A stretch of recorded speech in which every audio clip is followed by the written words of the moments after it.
you keep realizing certain things until like you actually do cement it and learn it, right? It just keeps coming back at you. There is no difference. You're 65, your brain's just as plastic. Let go of all of those nonsense misconceptions and urban myths that we become less plastic. It's not true. It's just that you don't want to change because you've had more time to become comfortable in the way that you are. But that is not an excuse or a reason why you can't just shift tomorrow. Really honest with yourself. You know there's this voice inside of you whispering. If you just listen, it gets louder. And I'm so in tune with my body, and I'm so in tune with what I'm into in the story of what I'm watching, and everything is coming together, and everything else dissolves. You can't ruminate in those moments. You can't ruminate during a cold shower. You cannot ruminate during yoga. Smoking a cigarette and, licking it, and then I'm trying to move it out of my way when I'm trying to sit down on the beach and write some poetry.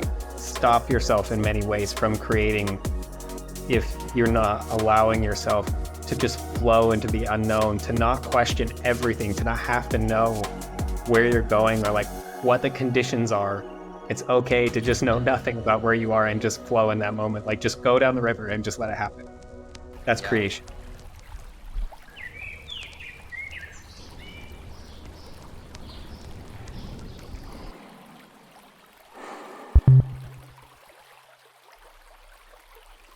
Hello, Jordan, a paper. It's a new name. I always put a new name when I come into the room, like, title yourself. Today I'm a paper. I love it. Very in vain, I guess, with journaling and so forth. Excited to continue the conversation today. I've reflected deeply, like on our last conversation, even journaled about it, which is pretty meta. But I don't know. I found it very rewarding to just open up and explore my past journals and share what those mean to me in some ways. I don't know. And I'm very excited to do it again, but also thinking more deeply about the new year, because it's about to be the New Year's, especially when this goes out. I think it'll come out on the 31st. So we're going to chat some resolutions and stuff too that I've journaled about. Really excited about that. But is there anything on your end? Any disclaimers, any reflections from last week you want to share? No disclaimers. I found it really empowering to read it with somebody else, read my past journals with somebody else, because I've read through my journals on average 1 or 2 times for each of them. And I've tried to do a practice of reading one a year, just out of whatever of them. And they're usually about a year long.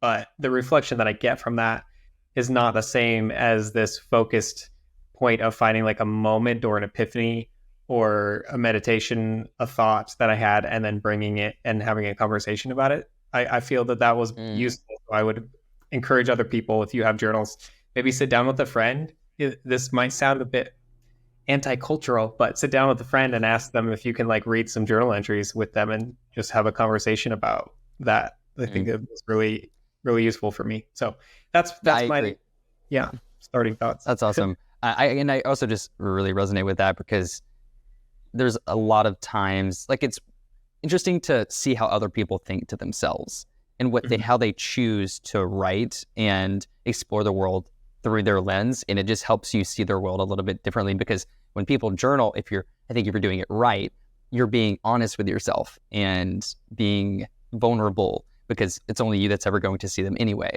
And so by allowing somebody else to like see into your world in a way, they can better understand you more than they ever could. And I think it can really strengthen your relationship that you have with people.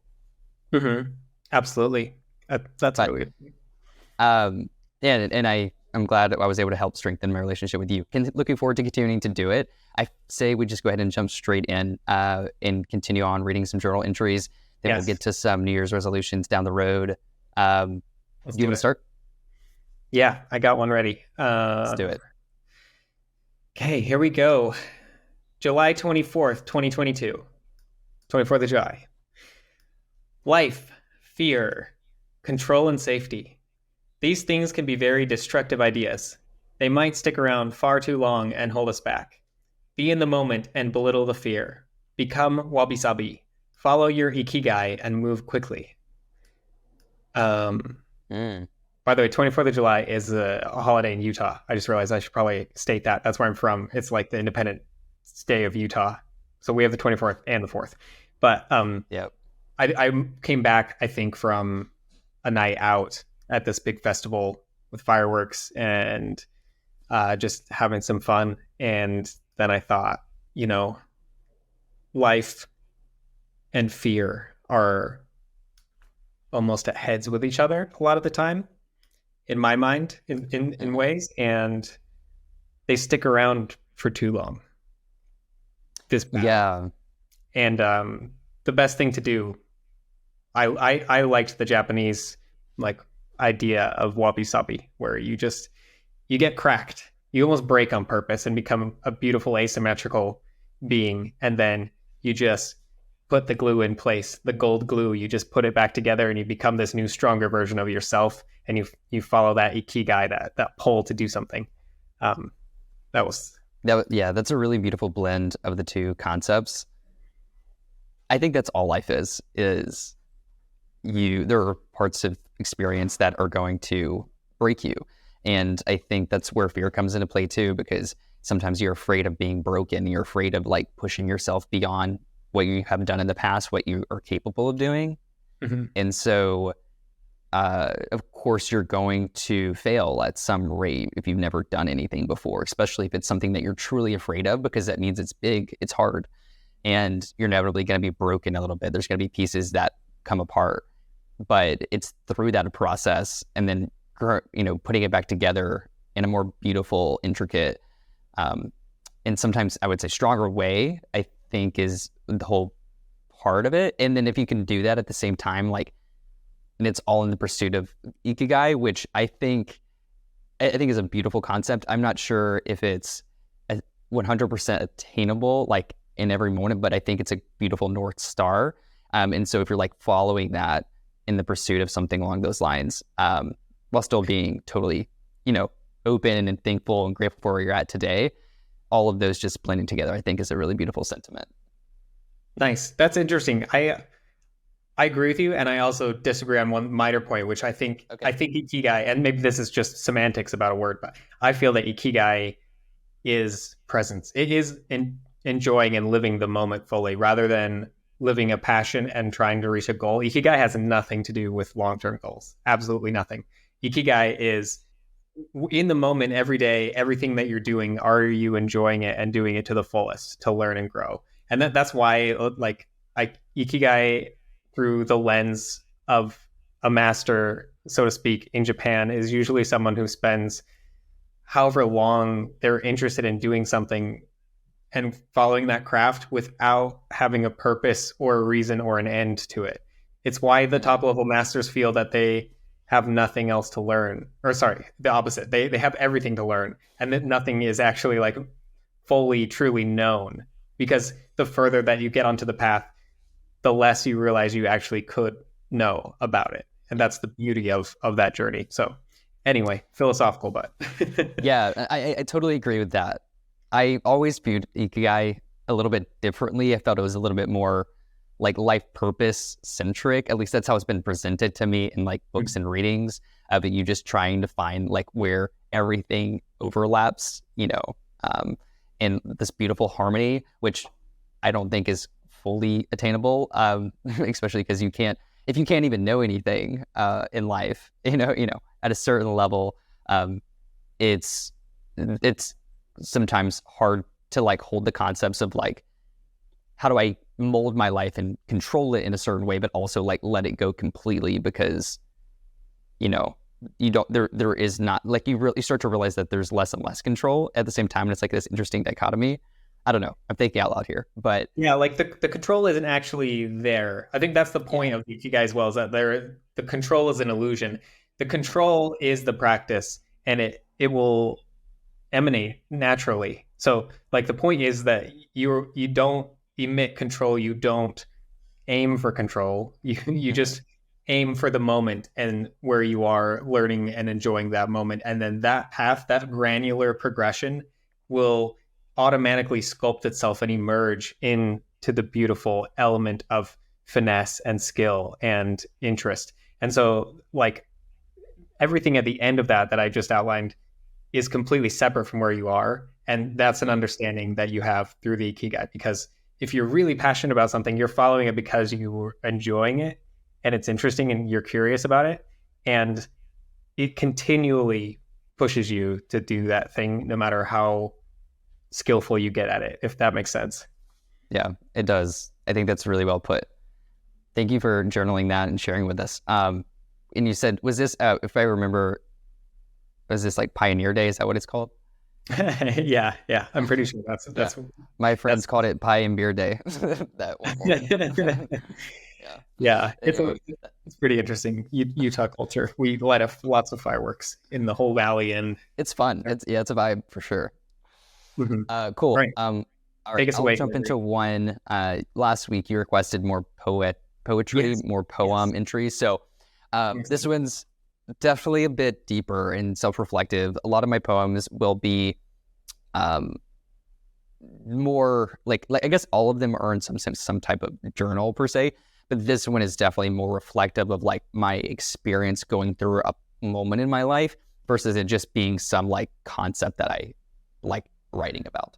So this one is called Levothyroxine, and I wrote it on April 10th. So I spend Sunday afternoons pondering, who am I? What is me? Am I the collection of thoughts and things I complete?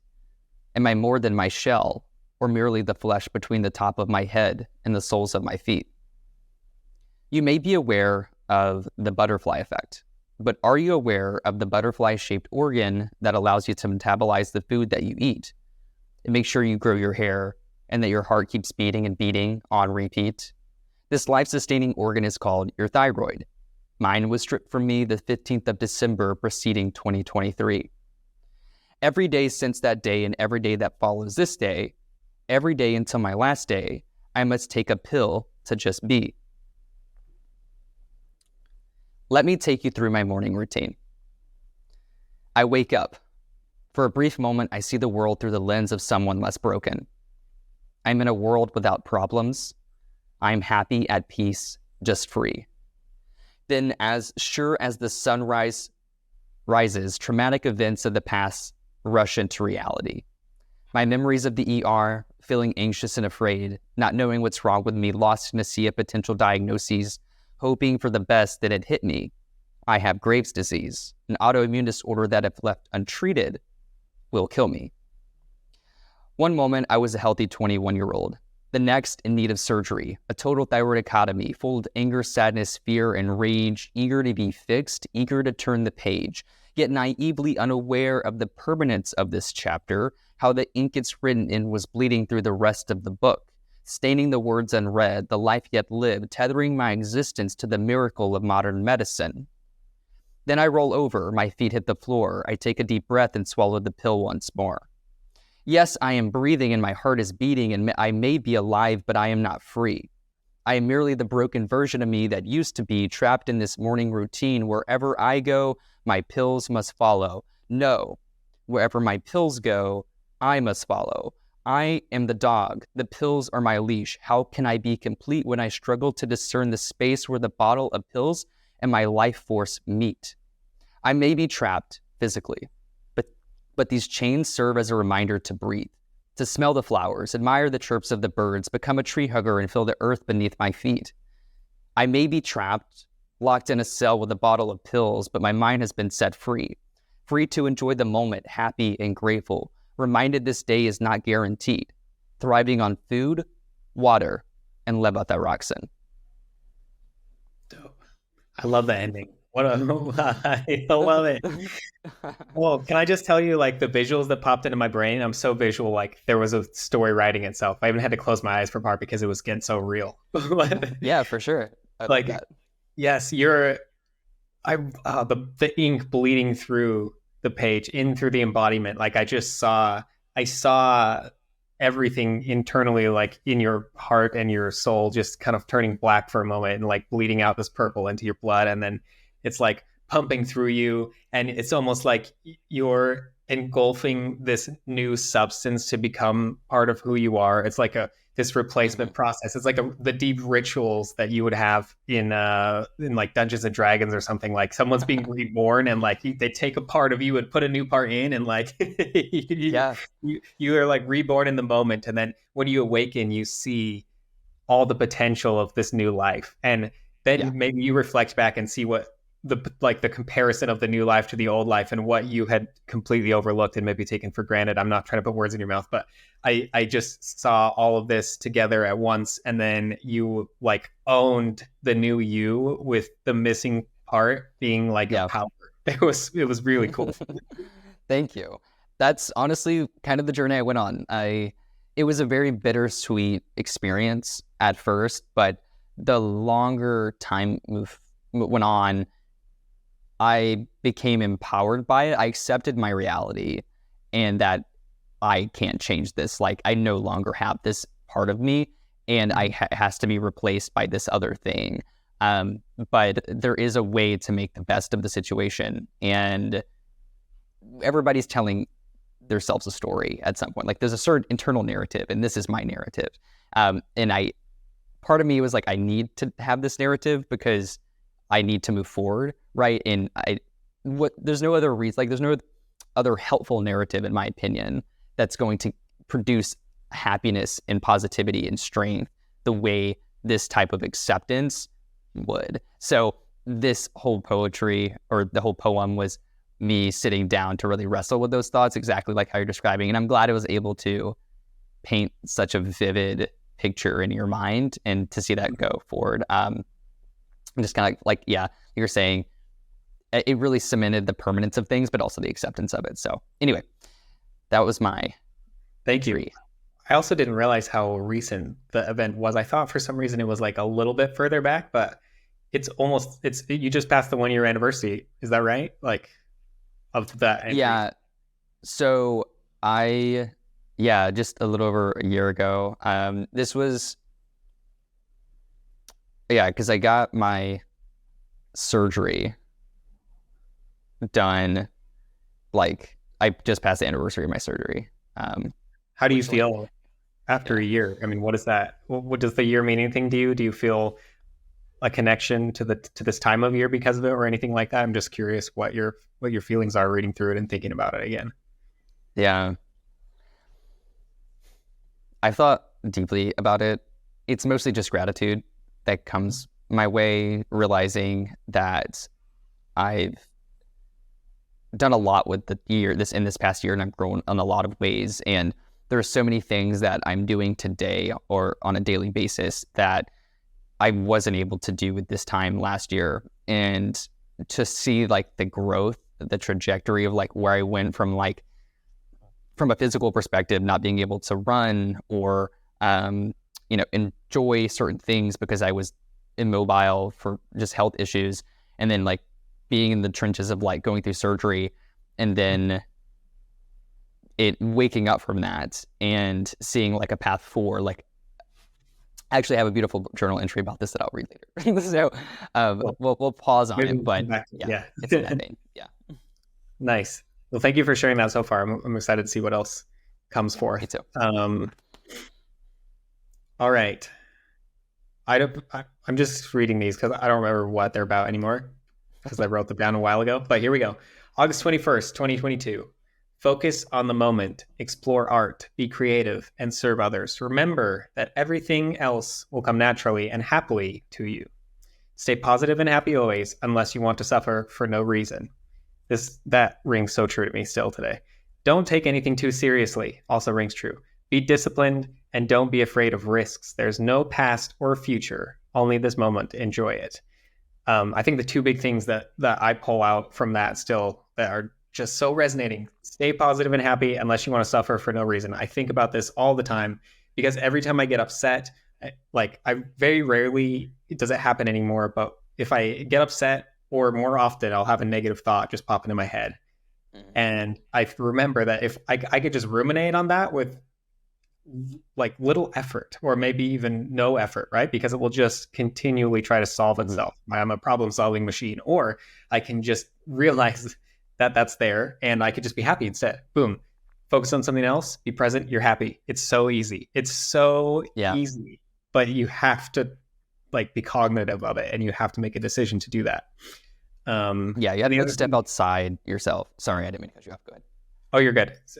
Yeah, step outside yourself, and then don't be too serious. Like I think I don't think life needs to be serious, or shouldn't be serious, I should say. The people that are having the most fun in life, that feel the happiest to me, the ones that I jive with the most, we are just like not super ultra serious. We're just like, we can have a serious conversation, but everything can be playful. We don't need to constantly like batter down the hatches and like be existential about like life in a negative way. It's more just like we're curious and we're having fun, and that's what makes life more interesting to live, in my opinion.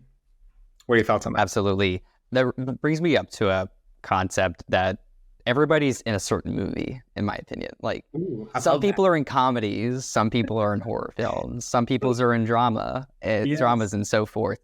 And we create this internally all of the time. Every single experience that we have, we can choose to laugh about it. We can choose to see it as something that's very serious, and the weight of the world is falling on you and all of these things. And it's so climactic. Some people thrive on drama, for example, and they see themselves living in a drama. And other people that are, for whatever reason, like they'll start to cultivate more of a sense of humor. And we have like the people that are just, they always walk into a room and everything's just a little bit lighter and freer and funnier. And it's because they choose to see the world in that way. It's very difficult, from my experience, to be able to shift this perspective. Like, you typically fall into one of them, and I don't know if it's from like how your parents, raise you, or what specific parts of life really control the narrative and the way you choose to view it. But it's probably a very long thing, like a long time horizon. Like it bakes in slowly, and it can be very hard to pull out of, especially as you get older. But you have to be able to step outside of yourself and be cognizant of the fact that you are choosing to see your world and your reality from a particular lens. And that's something that I have struggled with, honestly, for different parts of time, because I used to be like so tight. It's just super serious all of the time. And I had no idea why. Like I was always afraid to let myself laugh and like let loose and enjoy. And I feel some level of regret, like the time I wasted taking life so seriously when I could have been having fun. So maybe you needed that. Maybe you needed that. Oh, just quickly, because this is important. Maybe you needed that in order to juxtapose the opposite, right? Sometimes you can't see what you can't see until you see the antithesis of it. Like you need to have the A and the B, right? At the yin and the yang. So I just want to. You can't necessarily feel or appreciate the warmth if you don't experience the cold, so to speak. So anyway, this whole analogy just really fascinated me for the longest time, because I've always been trying to become somebody that takes life a little bit less seriously, because for so long it's felt so deeply ingrained. And in moments I can be very present and be like, oh wait, I'm taking this moment way too seriously. Let me loosen up, and then I have a great night, right? But I have to be constantly reminding myself, being aware of that. And it can be a muscle that you got to keep flexing until eventually, like, it is just your natural state to be in more of that line, whatever type of way you're trying to experience the world. Whether that's through humor or whatever. Oh my gosh. Thank you for just bringing that to the table. I've never thought about that before, and I love that. I'm just going to think, I'm going to think all the time, like, which movie is this person in? I'm going to be like moving in on it. This person's definitely in some kind of a thriller. That person's in a drama, and that guy over there is like in some anime that I've never heard of before. Like, it's just I love thinking about that now, because you know what else it does in a great way? It sort of third parties the world. It shifts you out of this internalization and almost into that like meditative awareness state where you can just view things as like moments. You just view things as happening, and you progressively understand them in a different way. And one more thing I want to add that is going on with exactly what you said. I have felt and known since I was young that I can control my mindset. I can control my mood. I can control how I feel in every moment about what I am experiencing. And it's always just been the struggle to figure out the best way to shape the reality in the lens that I want without getting lost in other directions. And I have gotten lost in other directions many times because it's not easy. Being alive is difficult because there's so many distractions. There's so many obligations you have to do. That's the challenge. But you can shift that lens. You can sculpt it. It doesn't matter how old you are. Till the day I'm dead, I 100% believe that anybody can change just as easily, no matter how old they are. And there is research to back it up now that we're just as plastic after 21 for the rest of our lives. There is no difference. Mm-hmm. You're 65, your brain's just as plastic. Let go of all of those nonsense misconceptions and urban myths that we become less plastic. It's not true. It's just that you don't want to change because you've had more time to become comfortable in the way that you are. But that is not an excuse or a reason why you can't just shift tomorrow. And I try to live that mantra and hold it close because I think it's super important. I completely agree. Can I read a poem really quickly? Yes, please. That aligns with this perfectly? I just wrote it. I just journaled this. Amazing. Go, run. Perfect. This is called Courage. Wrote it on the 20th. All right. There is comfort in soaking in the known routine that revolves around me, predictability with a side of certainty poured out of a box each morning as I gaze into the bowl of cereal to see the events of the day rotating like cornflakes and milky mundane.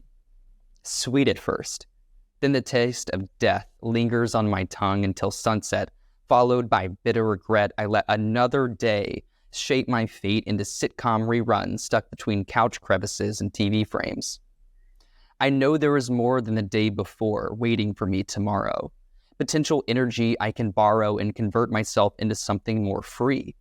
To be the voice inside reminding me who I'm supposed to be, rising above mountain peaks, actualizing dreams I've spent years imagining as I approach speeds of terminal velocity and gaze at life beyond this airplane window seat, with hope that courage tastes better than cornflakes from the day before. Yes. The first line was so good. I just pouring emotions into your cereal bowl of life. Yes. I love that so much. Exactly. It's easy. There's so much comfort in soaking in the routine of it all. Like, especially as you get older, the more you do it, it just cements and cements and cements. But there's like this voice, if you're like really honest with yourself, there's this voice inside of you whispering. If you just listen, it gets louder. And eventually you can do something crazy and be on an airplane going God knows where. So yeah. Anyway, seeing what's out there. Definitely. All right. Next one from you. Okay. Here we go. September 22nd, 2022. I love getting outdoors and experiencing new tech, outdoor adventures, implementing a new learned skill, being silly and creative, learning new things, making through experimentation, and releasing something into the world. I just needed to make an entry that was so perfectly honest with myself about what I enjoy, because I had felt many times where I had done things because I felt other people maybe had told me that that's what joy was, or I had felt in some kind of a cultural setting that that's what joy was, or that it was not okay to enjoy things. Like in this case, experiencing new tech. I love getting a new technology, whether that's like an object like a phone or some new musical instrument, electronic instrument, like whatever it is, a new microphone. Like I just love technology, and I feel that in the current day and age that is not allowed. You're not allowed to consume. You're not allowed to enjoy things, but it's not like a consumer addiction. It is just the joy of like the magic of physics creating a new universality for me and using tools in a new way that just blows my creative brain open. And that's what I like about it. Right. I doubt most people think about it as deeply as that. And so I feel like that's where a lot of the stereotypical like tabooness might come from. But you're absolutely right. I mean, technology is this beautiful thing. The constructs that are part of our lives, human ingenuity building on top of each other, like generation after generation, is to bring us to like the pinnacle of human achievement that we're constantly living in the present, and being able to like experience that and appreciate it deeply. It's not like you're buying tons of things and then picking them up once and then letting them go. Like, you're very particular about what you purchase, and you're probably buying the highest quality types of things, and then you're using them and you're really leveraging for what they should be. Whether that's like physical or more of a software thing. I know you're super into artificial intelligence and like leaning into the future of what that is. So, and you have a lot of fun with it. Technology is a beautiful thing that can shape your life in so many unique ways. So I really like that you said that. And then I also like that you talked about like creation from a certain perspective. And it's about, at least for how I interpreted it, it was more about how you create joy in your life from being able to produce things that are coming from within or coming out from within. And it's not necessarily about what somebody told you or what the society tells you is worth making. It's like, what do you think is worth making? Yeah. Do you mind elaborating on what creation means to you? Oh, yeah. Well, we're going to do a whole episode on it, but I know we definitely are. We definitely are. Keep it short, but yeah. Yeah. Creation. I suppose creation is emergence from ideas, or let me put that a little less businessman and just, I think it is a curiosity expanding itself into a reality. That reality could be an idea, or it could be a tangible thing, or an exploration, or it could be a feeling with another person, or it could be a film. I mean, I don't know. I just watched a really, really interesting film last night that changed a lot of things in my mind about reality loops, or like getting stuck in cycles. Shoot, I'm gonna have to look up the name because I can't think of it off the top of my head, but it's basically about like this cult, and there's some really weird stuff going on, and there's like unexplainable things happening, and I'm not going to give anything away, but the beginning line is like talking about how we fear the unknown, and that is the greatest fear that humans have. And then a lot of unknown, like there's a lot of pieces in the film that are that they're just this irrational unknown thing happening, and like you feel fear. They did such a good job of making you feel the fear, but then in reality it's just your irrationality. And I think, and I'm kind of trying to wrap this together, because I do think that that unknown, like embracing the unknown, is the way to create, and you will stop yourself in many ways from creating if you're not allowing yourself to just flow into the unknown, to not question everything, to not have to know where you're going or like what the conditions are. It's okay to just know nothing about where you are and just flow in that moment. Like, just go down the river and just let it happen. That's creation. Mm-hmm. I mean, I think that's a beautiful, beautiful way to put it. Thank you for sharing. Creation is flow, is kind of what I got from it. You could say that. I believe that wholeheartedly. And that's been definitely been my experience. Just letting yourself go in, like, what the word is evading me. Oh, that's so frustrating. It would have been a poetic way to say it, but just surrendering yourself to the moment and allowing, and without judgment, certain things to flow through you. Like when you sit down like I write a lot, so I'll use that as example from a creation perspective, but obviously creation takes shape in all forms. But when somebody sits down to write a poem or a book or anything like that, there's always this blank page that's staring at you. And that cursor is just, if you're typing, that cursor is just blinking at you. And there's so much potential energy on this page in that moment. And you have to like let it flow. You got to open the gates. But people, I think, that maybe suffer from writer's block or something along those lines, it's because they're too scared to let those gates go. And got a top tip. Brutally. Yes. I have a tip to get out of the creative blocks, to get out of the writer's block. Are you listening? Everybody listen. This is a good tip. It's worked for me many times. When you're stuck, when you feel that there's nothing else to flow, if you could do this visually, that's great. But maybe you have to go physically do it. But you're going to have a primal ritual with yourself. And you're going to decide that this ritual is going to open up the primal spirit inside of you.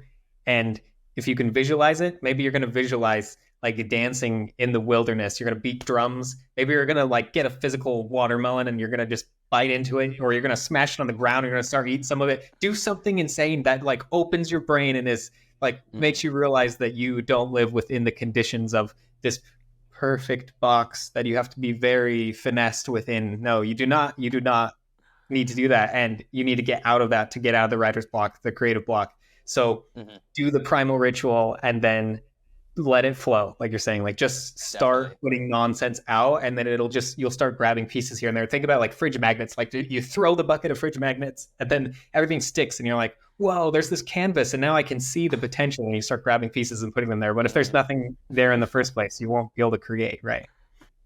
Absolutely. I think you're very passionate about this. I could tell. I love that. It seems like you're speaking. Yeah, I know. I 100% agree. Everything that you can create comes from life experiences. Like at a certain point, everything that you notice, everything that you've experienced is what you can create from. So if you feel like you're stuck, go experience something that you haven't experienced before. Just do something crazy. Get out of that mindset and that state that you're always moving forward through. And like all of a sudden, like things start clicking in new ways. So yeah. Can I read a really creative entry now? I feel like the next one's coming up is good. Okay. February 24th, 2023. Great and lovely proportions. Strong mist and beautiful landscape. Light droplets and swirled white were mossy dredge. Across the yard, the pastry chef teaches a family the best frozen banana bread for long-term guest serving. The duck hides just far enough to sleep half in the rain, half covered by the eave. That's beautiful. Wow. And I love banana bread. So like, yeah. You know what the best part is? This was a literal description of my experience at the moment. This was not a poem. This was not a visualization. This literally happened. Oh, goodness. Wait, when and where was this again? So this was in Hawaii when I was staying with my friend to help him build his house. But a lot of stuff was happening, and it was a beautiful morning up by Volcano National Park, which was where they lived. And there was just mist rolling into this beautiful green landscape. There's light droplets and moss and like water dripping everywhere. And I just looked out across the yard, and there's this 5-star pastry chef that they just happen to be friends with, who comes over sometimes. And he was teaching one of my friends who I was staying with how to make banana bread to serve it to their new Airbnb guests.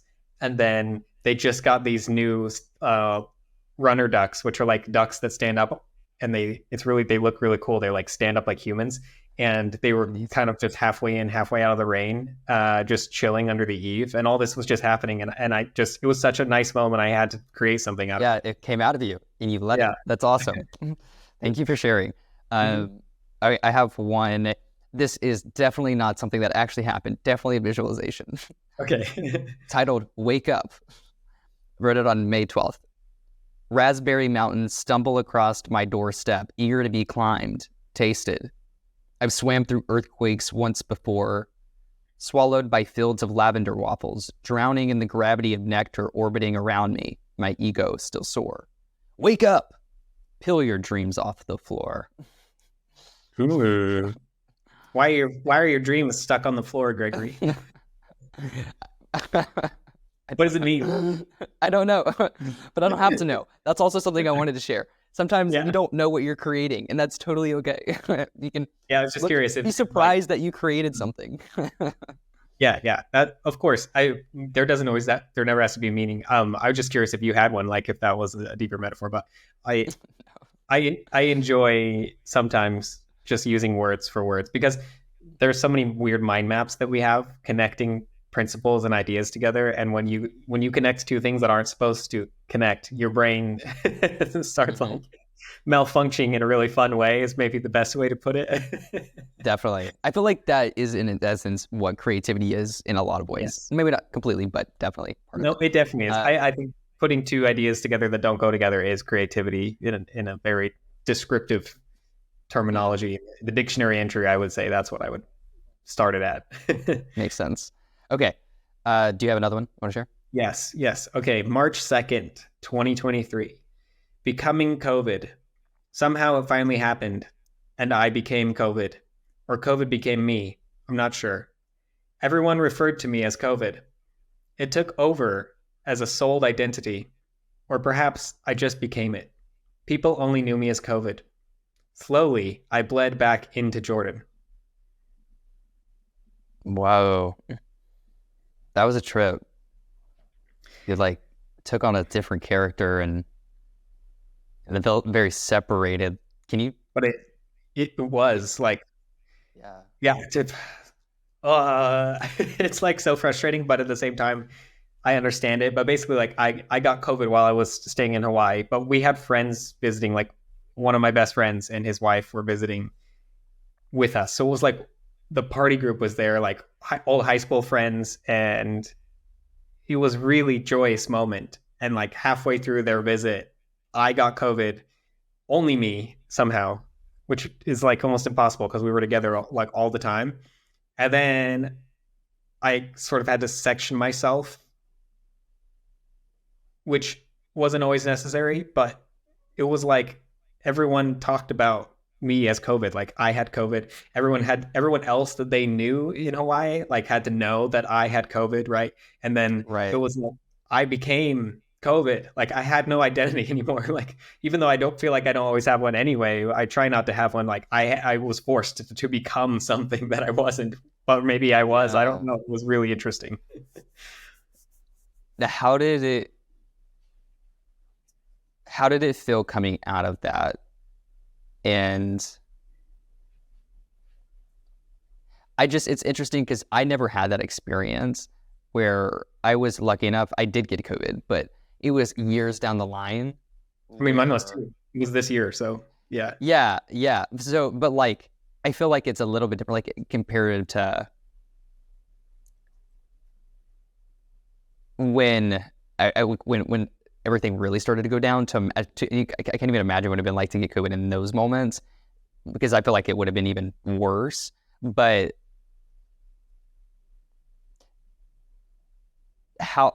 just tell me, I feel like there's something here. Tell me a little bit deeper about your time being alone, and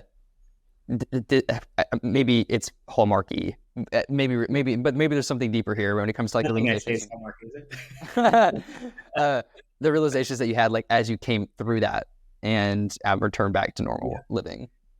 Well, one thing that I felt was empowering of the experience is that, like I had mentioned in the last episode, I've been doing this morning routine, which is quite intensive. It takes about 3 hours every day. And that's been part of my resolution this year.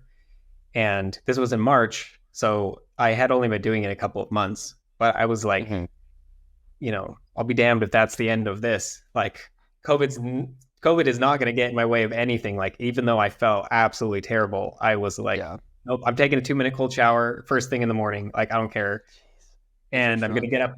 Yeah, I'm gonna get up and do yoga. I'm gonna do a workout. Like I do not care. I will just push through it, and like maybe it will slow me down a little bit. But I wanted to make sure that I told COVID it didn't have control of my body. Like I was still the master, and like it could move on when it was ready or not. But there was no way it was gonna stop me from doing what I wanted to do and like being me. So like when I say I bled back into Jordan, it was almost like it came in strong, and I was just like, punching it and fighting my way through. Your way back. Yeah. That's awesome. I just see a montage of you punching things. Punching my friends in the air. Like, yeah. That's great. All right. Thank you for sharing. Yeah. Bring us somewhere else, please. Okay, cool. The beach. How's that? Nice. This is September 29th of this year, and I came back to my hometown after living in Salt Lake City for a few years, spending some time here before I go and travel the world more broadly in 2024. But I wrote this just sitting on the beach before it started to get cold. And I was also reading poetry from somebody else at the time, which I think is a great idea. If you ever are into writing poetry, read a lot of different diverse poetry, and it can help make yours, can bleed into yours a little bit. But anyway, I am here for now is when I am carried by the salty air as it rolls across the crest of ocean waves that draw me near. Sunshine clear, and used cigarette butts filling used between pure white quartz crystal. My toes sink into the shores I call my home. We are all alone, continuously eroding our clock as our future arrives at different speeds. Do you see the shimmer of your death bobbing on the horizon? Swim to it as slow as you can, or be yanked by the sea of comfort and drown in bushwackers, oxybenzone, and plastic water bottles. The beach. So. I love this. So excited. It's the beach. Yeah. Anyway, that was my reflection on sitting at the beach and my home, and just seeing how a lot of people don't really, everybody, because they're on vacation, right? A lot of people are just tourists, or like, at least at the very least, enjoying the beach. But it's just everybody's carrying around plastic water bottles and then dropping them and like letting them sit in the sand and then smoking a cigarette and, you know, flicking it, you know, and then I'm trying to move it out of my way when I'm trying to sit down on the beach and write some poetry. And it just got in my mind so deeply. And the whole visualization of cigarette butts staring at me while I'm writing just brought this poem to life. But I just see all these people soaking in all this comfort, but not like really realizing that all of this is destructive. Like, one, to the planet, which I didn't really harper on in this one, but it's also destructive to themselves. Like, the whole thing around, like, do you see the shimmer of your death bobbing on the horizon? Like, if you see it, like, your death is somewhere out there in the distance. And if you choose to swim to it, if you choose to get up out of that chair on the beach and to go swim, you're going to be more active. You're going to get your heart flowing. You're going to be healthier, and you'll get there slower than otherwise. You're going to be yanked by this sea of comfort, you know, with all of these preservatives and different chemicals that you're putting on your body. I just imagine cancer. Yes. I just imagine you as like Chuck Norris running down the beach and just like shoving people out of their chairs. Get up, sucker. That's exactly what I wanted to do. Yeah. You know what's really great? I don't know. We must be on the same brainwave, because my next entry is about the shore and the ocean, and the one after that is about what makes America. I have no idea how we managed to pull those together. I was going to say, I can't wait for you to come to beaches not in America, and you can see that, you know, people are actually civilized in other parts of the world. You would never see that in like Japan or in Norway or maybe parts of the UK. Sorry, UK, but I saw some of it. But like other places, it was, you know, yeah, I guess you don't need to go to the beach there. But anyway, I'm going to go March 11th, 2023. Close to shore. I want to be in both places at once, close to and far from shore. I'm going to move on. March 19th, 2023. What really makes America? Lying on the front yard grass or concrete. Breeze. Birds singing, silence, leaves blow, sun briskly kissing your skin, projects, ideas, iced tea, drop-ins, beauty and nature. That is the joy of America. This was obviously my personal self-reflection of what I get joy from about America as a country. And a lot of it is the free feeling spirit of, I guess you could say, freedom. I would say a feeling of freedom. I don't know how it doesn't live through in every experience and in every condition, but in the experiences of being within like a suburb, open with nature. Like when I wrote this, I was like lying on the concrete foundation that we had just poured for my friend's house. It was just like, I'm out in the open in the middle, kind of nowhere, lying on this massive concrete pad, and there's just birds flying over and singing, and like the sun is coming down on me, and it's silent, but also you can kind of hear people coming and going in the distance. And there's like people coming in and dropping in to visit. And that's what it is. That's the embodiment of it. It's just that openness, that slowness. Obviously that's not this way in New York, where I've lived there as well. So it's not the same feeling everywhere. But I would say when you're out and you're in those conditions, like in Utah in the suburbs, I get the same feeling. There's like laying out in a hammock next to the garden on a beautiful summer's day, and there's just the subtle sounds here and there, and you're gonna like have a nice iced drink, and just that's bliss. I mean, that's the joy of America.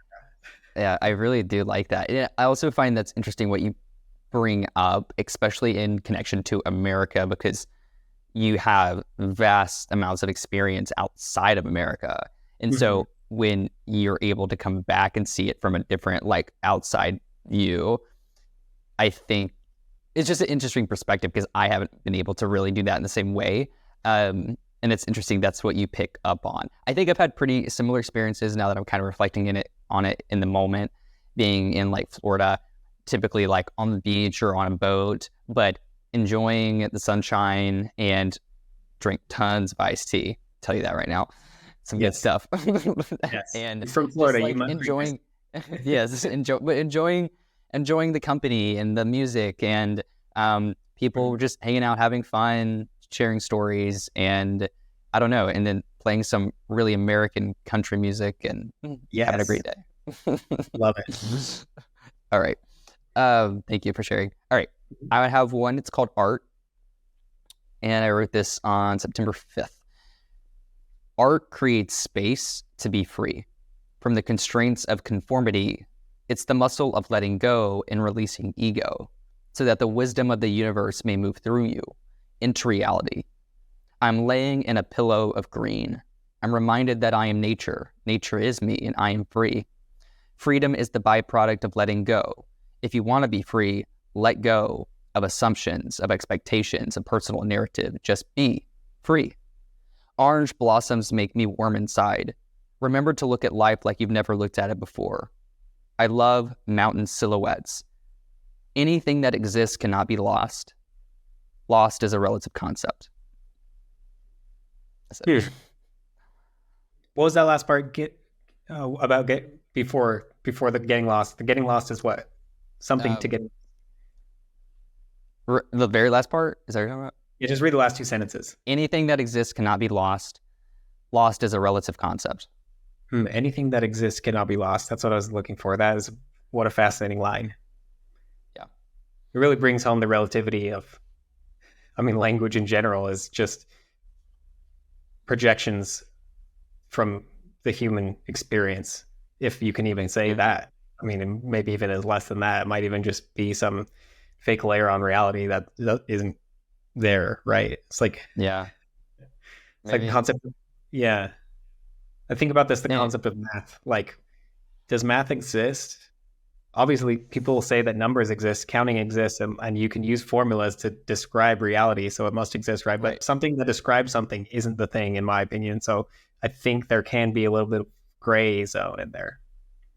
Mm-hmm. That's actually a really interesting way to look at it. I was definitely thinking more about physical things, like the concept, but it's also interesting to think about like the losing of concepts and ideologies and like social norms and all of those things. I feel like certain things like that can definitely be lost to time and evolution. But anything that's here in the now, physical things that exist, like just because you can't see it doesn't mean it's not there. And but I think that can permeate through a few other things too. Anyway, take it how you want. That's art. Interpret however you want. Yes, I like it. Okay, March 21st, 2023. Getting jazzed. Only paths forward. Decisions that won't make sense one way or another, but will make total sense. I should only make decisions, not expectations. Every day can be beautiful. So I think this was only paths forward. Decisions that won't make sense one way or another, but will make total sense. This is such a cool way to approach things. You go and you're like trying to make a decision because you want to make the right decision.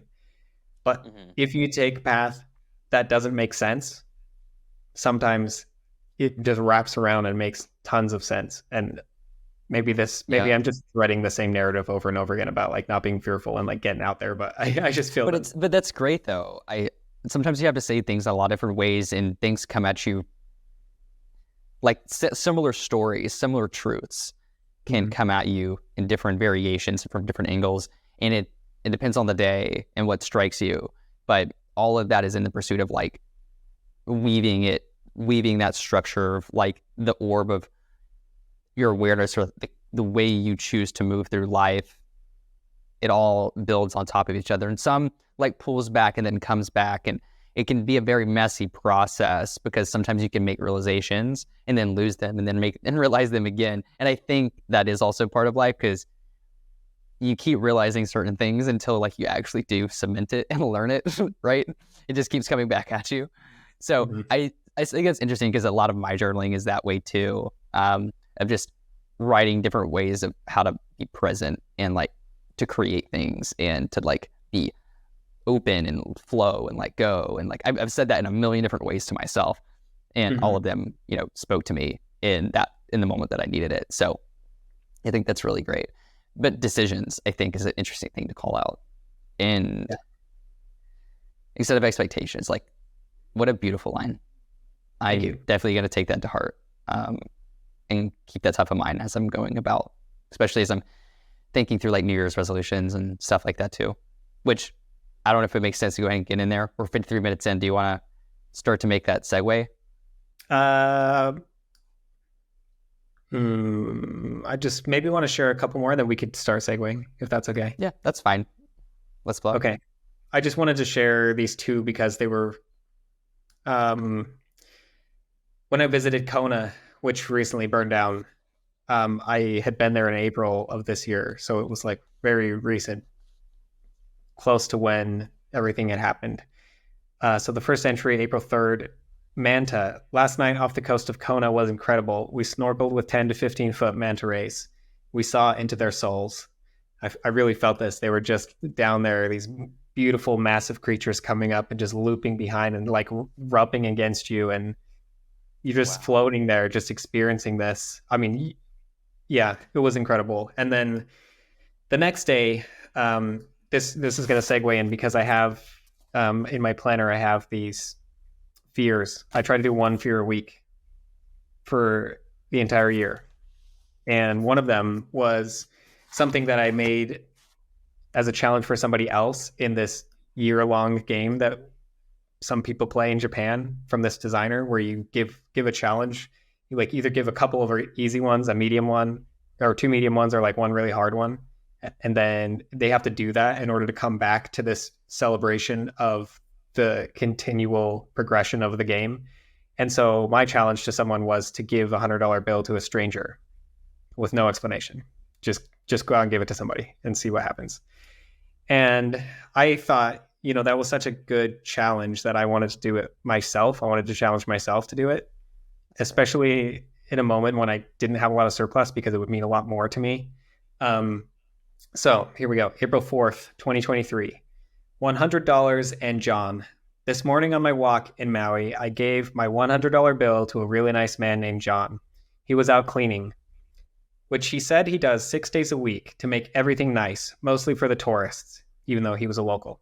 He does it because he loves it. No one pays him. I felt great. I gave it to the right person. He said it will really help his family. And maybe, John, if you're out there listening to this, because I didn't find him again. We were supposed to exchange contact information, but feel free to reach out, John, That's so great. from Kona. If you're there, I hope you're well, and I hope your family's well. We had a really nice long conversation after I gave it to him, and he was just in shock. Like I said, he was a local out cleaning trash from a tourist area where there was almost 100% tourists, like almost no locals were there except for some of the workers in the buildings. But he was out there cleaning the streets for free, like because he wanted his home place to be beautiful. And like, I didn't know anything about him. When I saw him, I just thought, this seems like the right person. And I thought maybe he was paid by the city or something. Like maybe this is his job. And I thought, and when I started talking to him, and I realized in the back of this truck, he just had all these tools, all just random things he had to help clean up. And he just went out and did it every day. That was what he did because he wanted to do it to help the community, and was like, he needs to come to my beach. Yeah. That's amazing. No, not many people would do that and just be so prepared to like take care of their home, and not even for themselves, but for people that don't even live there, that just keep, like how the persistence of John. That's awesome. Hi, John. Hope you're listening to this. Thank you for sharing. Yes. Okay. I think I have another one I want to read. This is another short poem, and I think I wrote this early March. Okay. Soaking in the abyss of despair, choking on air. Do you feel that pressure on your chest? Discomfort doesn't rest, not for you or anyone for that matter. It is cyclical. To postpone it now will default it to the ladder of your life. To experience strife is to be human. To experience heartache or loneliness or any and all forms of pain is to gain perspective. That's it. Perspective. Such a big word, isn't it? But yeah, is it? I feel that sometimes it has like a negative connotation and sometimes a positive connotation. I think for us, it has a very positive connotation, and I wonder if people think about it differently. How do you feel about that word? I think perspective is huge. I think, honestly, it's just hitting me right now in this moment, but everything I'm doing in my life right now, everything is not everything, but most things are to gain perspective, to see the world beyond the way I'm used to seeing it, to do things that are different and push the boundaries of who I am as a person, to notice new things and see and explore different places, to understand different cultures and people and ways of doing this thing called life. Because I believe in the pursuit of that, I will be able to have a more vivid, rich experience that is going to contain way more welts of emotion and just beauty at different levels that I can't even understand or foresee. And I think that's ultimately going to result in me dying, or on my deathbed and looking back on my life and saying, I did it. I had a life well lived because I gained perspective. And so, yeah, perspective is a very, very big thing to me that is like an undercurrent that I never really totally put there as the focal point, consciously until just now, but it's huge. And all things help you get perspective. And so I think that's what's helped me get over some of the harder parts of my life. And in that moment, I was going through some issues where I had a lot of pain because my medication wasn't exactly where I needed it to be. And this was only a handful of months from my surgery, and there was still a lot of healing to do. And I was I couldn't just walk away from this discomfort. Anybody that suffered from chronic illness or pain can understand this. You can't just, you have to live with it at a certain level. You have to accept it, but it can help you gain perspective and, become somebody stronger in a lot of ways. So that was me wrestling with that, and just, making the best of a situation that can otherwise, beat you down. Thank you for sharing that. I think that's, well, is there purpose in life? Who knows? But there's definitely a journey, isn't there? And there is a point when you start realizing that where you're at is better than where you've ever been, which we're going to say, can I read the last three entries? I'm going to read to the end. I'm getting close to where it converges as well. So go for it. We're somehow we're wrapping all this together. Everywhere you go, my journal started going as well. So this is really nice. But to get it started, Japan, I want to just read this one thing. I can't get past Japan, the design, thoughtfulness, intention, culture. I love it here. I have complete and full Ikigai to be here, to live here, love here. I want family and culture elsewhere, but I know I want to build a home here. So at some point, I know I'm going to build a home in Japan. It's been one of my dreams since I was maybe 11 years old. I just knew that I was going to have a home there at some point. Maybe a really small micro home or a LIFEFORM cube even would be amazing. Yes. I'm telling my future self, you must come lie here. The joys are immeasurable. Take on the difficulty. Do what you have to. Japan, Jordan. Okay. Told myself I have to go to Japan.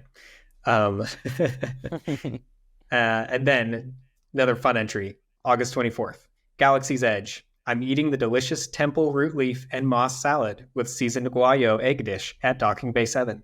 Spice and fresh. Show you egg. I don't even know what you ate, but it sounds great. It was amazing. Next entry, another crazy one. September 7th. Flying with goats. I really love goats. I'm not sure why. Something is good with goats. I feel like I'm a human goat.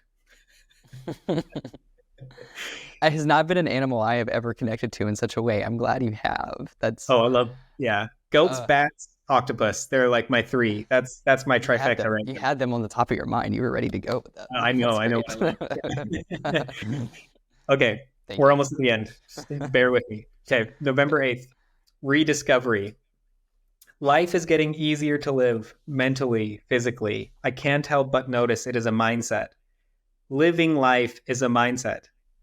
I have found a new set of friends. My days are happier in many ways.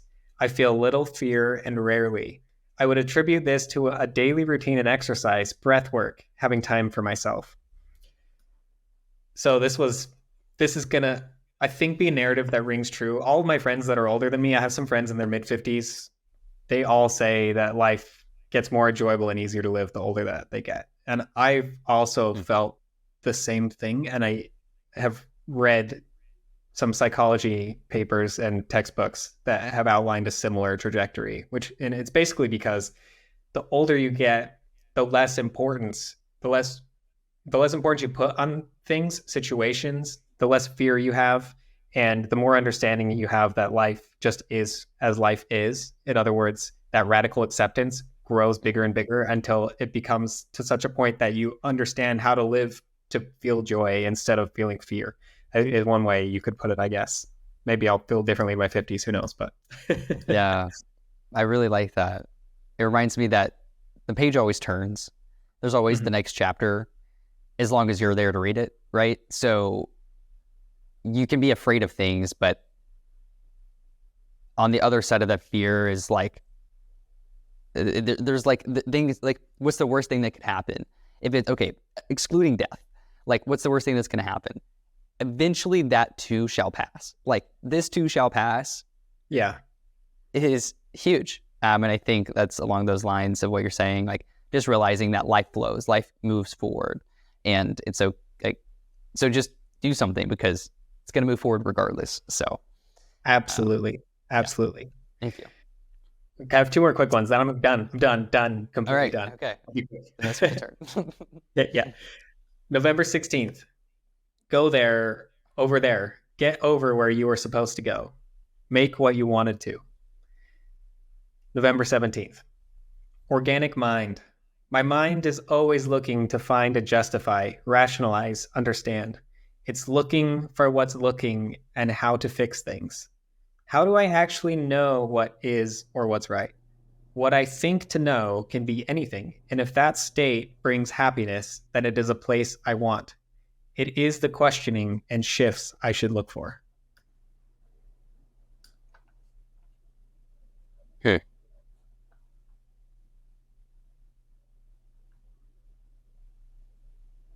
Do you mind reading that one more time? Yeah, I can do that.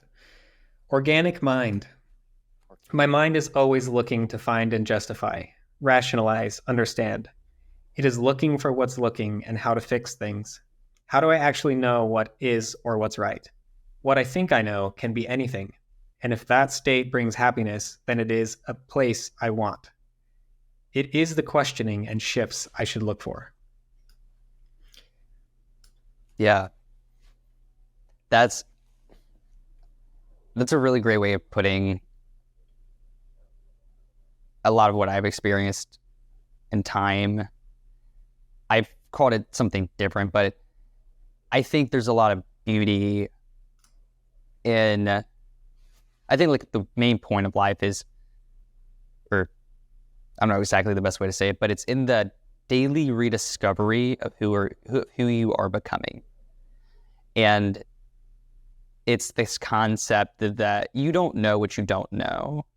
And the person I am today, I couldn't have even fathomed, imagined, constructed it mentally. Like I didn't know this was a way to be until I became it. I allowed myself to like think differently and partially forced into it. But it was this very potent example that I can't know what the tomorrow me should be like. Like, I mean, I can have an idea of like goals and aspirations. I'm not saying don't have those, because I think you have to hold on to ideas, at a certain point to have progression in life. But there has to be a certain understanding that you don't necessarily know the right things to think or do, or there's just a lot of messiness there, and it's about surrendering to that and being okay with thinking differently and allowing yourself to just to flow and change shape in ways that you couldn't have planned.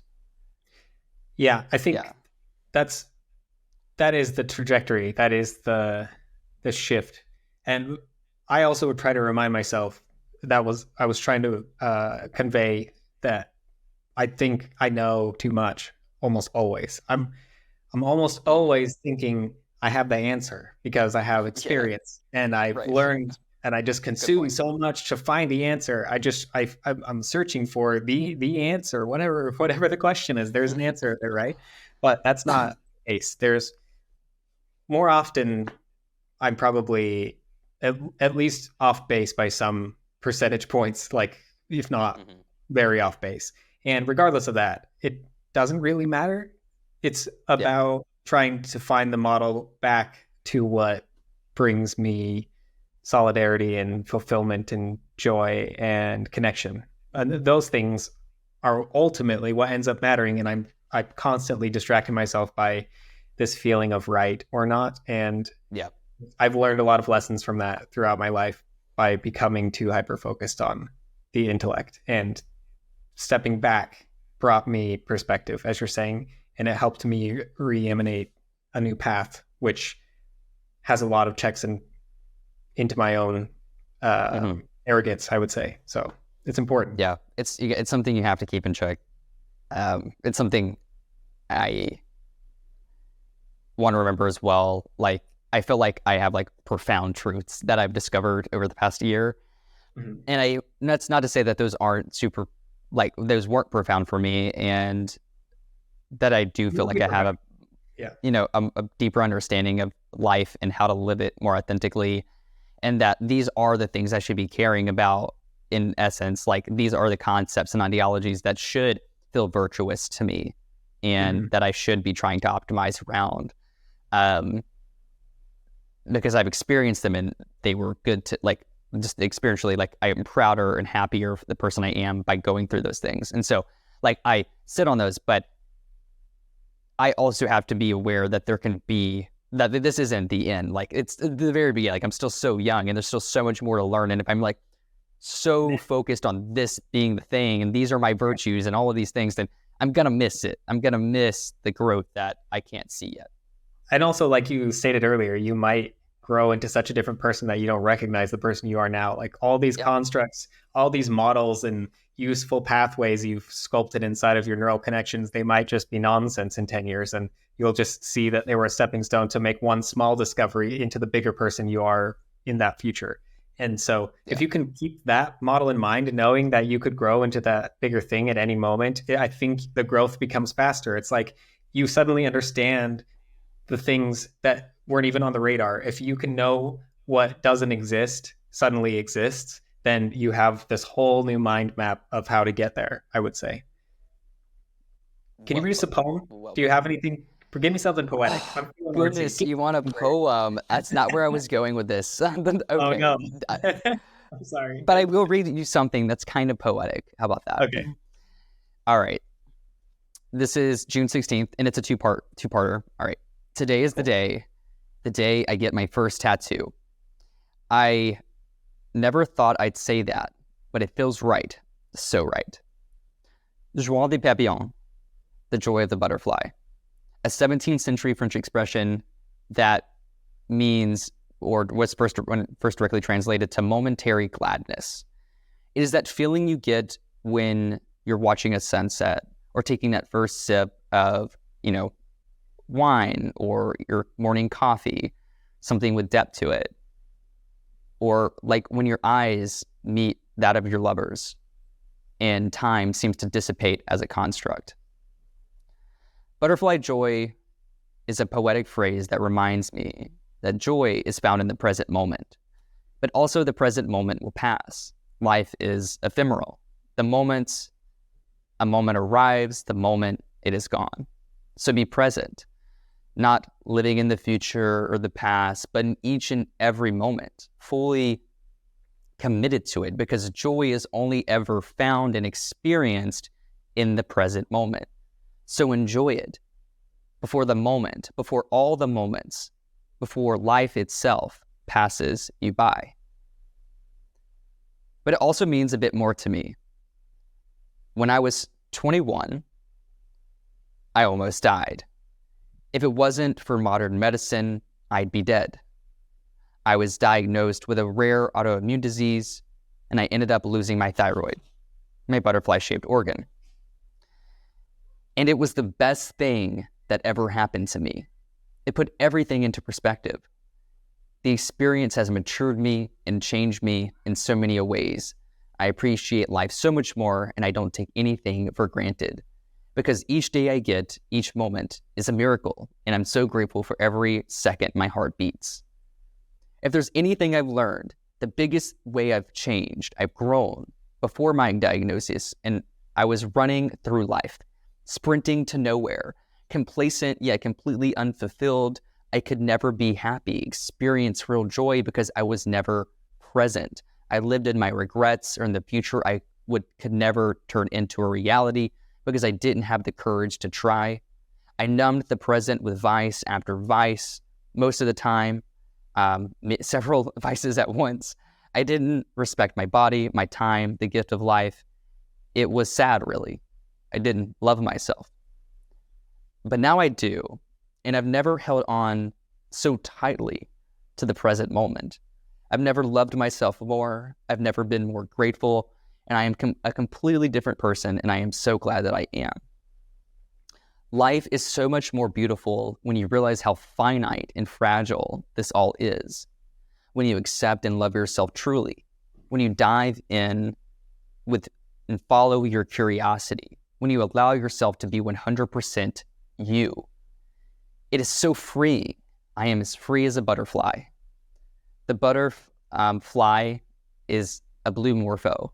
They represent internal change, internal metamorphosis, growth. And you become someone new in a very fundamental way. I may have lost my butterfly organ, but that gave me the chance to become one. Joie de papillon. Next day. Yes. I did it. I got a fucking tattoo. I'm a badass. Wow. I don't think it has really set in. I mean, it has, but I think it will really set in when it's still in my arm in a year or 10 years. And whenever I choose to pick this book back up, hi, older me, how do you like the tattoo? Do you regret it? I sincerely hope not, because it means so much to me, and I find it beautiful and perfect. Maybe it looks like a little odd to you, worn a little bit. It isn't novel, so that makes sense. But I highly doubt it has lost all its spark. If it has, look at it harder. Go back and read yesterday's entry and remember what it means. Also, I love you. I love me. I hope you're happy and healthy. Now that I am inked, I need it to heal, and I'm going to take it easier this weekend, relax, and so forth, yada, yada, yada, some other things. But I think I just thought that was so, I just took it a little bit differently. And sometimes when you're journaling, sometimes it's good to talk explicitly to your older self. I highly doubt your older self would give you any flack. That's kind of the funny thing. You've got all the passion, and then you're like almost afraid of what the older self would think. But of course, Yeah. you made the decision, and it's part of the path. You know what I love though? You and I had this deep conversation once in the middle of the night. It was like 2 a.m. We're on a bench outside of a coffee shop in the avenues in Salt Lake, and we were talking about near-death experiences, because I had like 3 of them in a row when I was 18, and you had yours recently, but you were still you still are, I think, fresh on that feeling, that high of I almost died and life is different now. Life means something different now. And yours was a little bit more like drawn out. Mine were all like almost instant moments of death, but Right. yours was an event that went on for a while. But the end outcome from that makes it so you're so present about everything. Like I could just feel the flowing energy around you of like, hey, I'm alive. Like you're not hearing groceries sold from the store, like with a disgruntled look on your face, like, oh, I can't believe I have to be inside. Like you're not upset Right. about somebody who's like driving, in some way that you don't like. You're not like angry because this or that, bill came or whatever, it's just you were just there to be happy, and like we were just soaking it up, having a conversation, touching some wild plants and reeds, doing whatever we wanted in the middle of the night. It was great. Definitely. Yeah. I mean, it's hard to get worked up about small nuances of life when you're driving down the road and somebody cuts you off, because man, are you just so grateful that you were able to be cut off? The fact that actually was able to happen. The fact that you're here and we're aware of that. That's so Right. cool to me. Right. You just get in that mindset. So, and it's intoxicating. But okay, this brings me to one more journal entry. All right, 6/24/23. I went on a relaxing hike this morning with a group. We did breath work and meditated. I got to meet a really cool guy named Jordan. He's into health and longevity, and he also is reading Peter Attia's book. He's fasted, he meditates, and loves good design. He's also sober and loves running and working out. He is a cool-ass dude, and I'm so happy I met him today. Probably the best connection I've made in Salt Lake so far. He's been to over 35 countries and has his own business. He's someone that I can learn from and push me to be better. And I wanted to share that with you because that's like a segue, I think, into kind of like the future and like what some of my New Year's resolutions are going to be, and like some of that reflection too. But I thought that was just good because that was a moment we had together, but it would have never happened unless that moment occurred. And, I decided to just go and then meet you and then chat. And I have other reflections about you, of course, but that was my first, that was my first entry. That was really lovely. Thank you for sharing that. I really appreciate it. And I felt likewise. I thought I saw you pulling away in your Tesla. I was like, man, that Gregory guy is pretty cool. Just because I actually really love Teslas. I've always thought like they're really cool cars, and people that own Teslas like must have some kind of perspective. Nothing against anybody who doesn't have a Tesla, right. But like all the things are rolling for you too. You were like mindful, you exercised, and I never in a million years thought I would meet a random person out anywhere in Salt Lake who was just reading Lifespan by Peter Attia. Peter Attia, yeah. There's no way. There's just no way that like all these things are well and you meet somebody. It almost never happens. And most of my friend circles is just, I love all my friends, but a lot of them, it's kind of like a grind to eat healthy together, which is something I'm passionate about. And I'll never stop being friends with someone because of what they eat. It's their decision, but it's easier and nicer to have like, these mutual connections with people. And I think it's a beautiful thing when you can connect there. Thank you for sharing. Yeah, of course. All right. Is there anything else before I hop into the main thing? The main thing, you've got an event. Can I segue into the planning? And I just wanted to talk about my fears list a little bit to reflect on these things. Like this year in 2023, I wanted to close my apple rings, which means I'm going to burn 600 active calories. That means I'm choosing to do a workout actively in order to get the calories that count for that as active workout calories. 600 a day. I'm going to work out for 60 minutes, active workout every day. I'm going to stand for at least a couple of minutes for 12 hours out of every day. That's how I close my rings. And then on top of that, I'm doing my 3-hour daily stack, as I call it, which is this. Sometimes it's like you can look at it as 30 micro steps that you go through. It involves 10 minutes of meditation, at least 10 minutes of yoga, a 2-minute cold shower, doing some kind of external workout for 20 minutes, which bleeds into the other workout thing. I've had reflection moments of writing in journals as part of it for most of the year. Breath work is like 3 steps in the Wim Hof method. I do 3 rounds of that, which has been super helpful for me. I feel it's really calmed me and given me perspective. And And then I have this whole oral routine, which has been huge, like using a water pick, tea tree oil rinse. I've been pulling things from influencers, but also just from general books that I've read and from personal trials of just seeing how things affected me. And I sculpted it for about 2 or 3 years before I implemented it as a full everyday thing. And I've been hitting it. I'm 8 days away from the end, which is amazing. That's so crazy. Yeah. I feel really good about it. It's not like it's the craziest. I mean, athletes do more work than I do. I'm not like in denial about the fact that I'm not pushing myself to the max, but I am very proud of what I've done. And I, want to thank me for being me, for putting in the work. But the fear list that I have is a completely different thing. And I'm hoping this will challenge people to set some goals in 2024. The reason why I brought this up is because I just wanted to like give some inspiration. You can do it. I've been doing it. I've hit it. I did it through COVID. Like I said, like I've felt so much healthier. I've taken supplements every day, and that's also helped me a lot. Like making sure you're getting all the levels and getting your vitamin D and magnesium and whatever you need. Just basically prioritizing health is the best way to put it. I prioritized my health above everything else this year, and it was 100% worth it. There's no question. And that includes mental health. I've also read a book. I've been reading 2 books a week, actually. And so I've been reading a lot. That's part of the routine is reading. Whoa. That's why it takes 3 hours, because I have like a segment of reading. So I've learned so much this year. That's awesome. Yeah, I have just like this list of books, which is great because I go back next year and reread the ones that I felt were super useful. But fear list.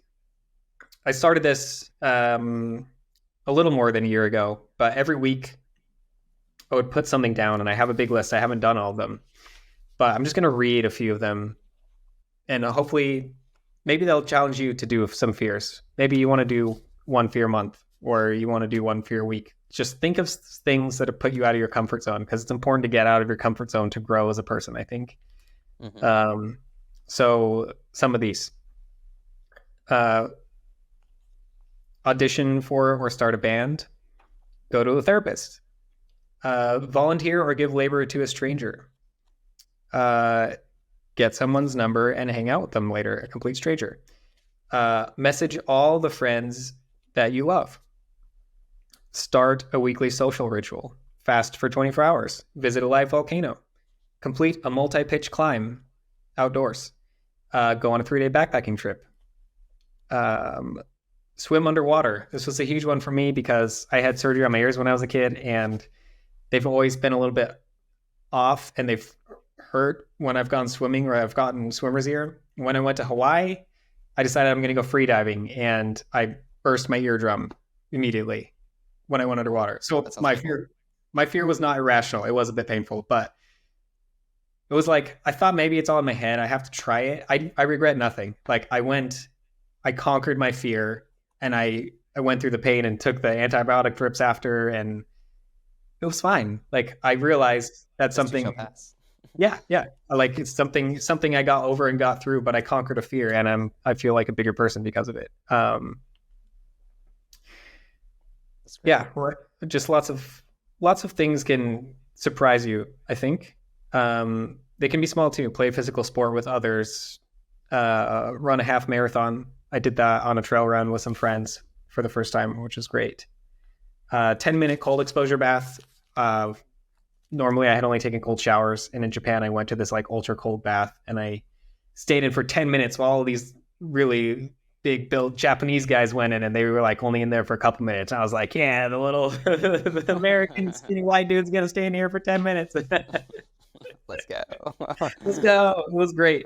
So yeah, I don't know what fears I'm going to take on next year. I have some really intense ones too, but I really hope that everyone will set some fears, because the world will be a better place, in my opinion, if we see these fears, we are honest about them, and then we make a reason to go take them on, because otherwise you probably won't take them on. If I didn't have this book and I wasn't going through the fears, I don't think I would be conquering them in the same ways. Yeah, that's powerful. Honestly, every time I went towards what I fear, I've been proud of it. And it's like what you're afraid of the most is the exact thing that you really should be doing in most cases. Obviously, like there are constructs there that maybe aren't totally accurate. Like I'm afraid of like being robbed. I probably shouldn't make it easier for me to be robbed, but like within a certain thing, for the most part, like following it, right? Safety first, people, but like following your fears and allowing yourself to be changed, allowing yourself to step into the unknown. I think that's where a lot of fear comes from, is like, you don't know. But I also think a lot of fear is made up. Like, how often have you been afraid of something that you went and did it and it was nothing like what you imagined to be? It's like right. Mostly in the anticipation of it. Yeah. That's been true. I don't know if any time I've been afraid of something was really exactly what I thought it was going to be. Like, it always was way more manageable than I anticipated. But then yet I still anticipate other fears in the future being just as like scary. And I never learned my lesson that it's never as scary as you think it is. And I don't know, it's like part of the human condition, like you're just wired that way. But yeah, just remembering that, being mindful, writing it down. Yeah. And the progress comes from doing them, like from conquering the fears. That's where you start to gain the courage and understanding that they're not as big as they builds. They grow if you continually think there's more and that they're bigger than they are. That's what they are. They're the invisible monster that's on top of your head.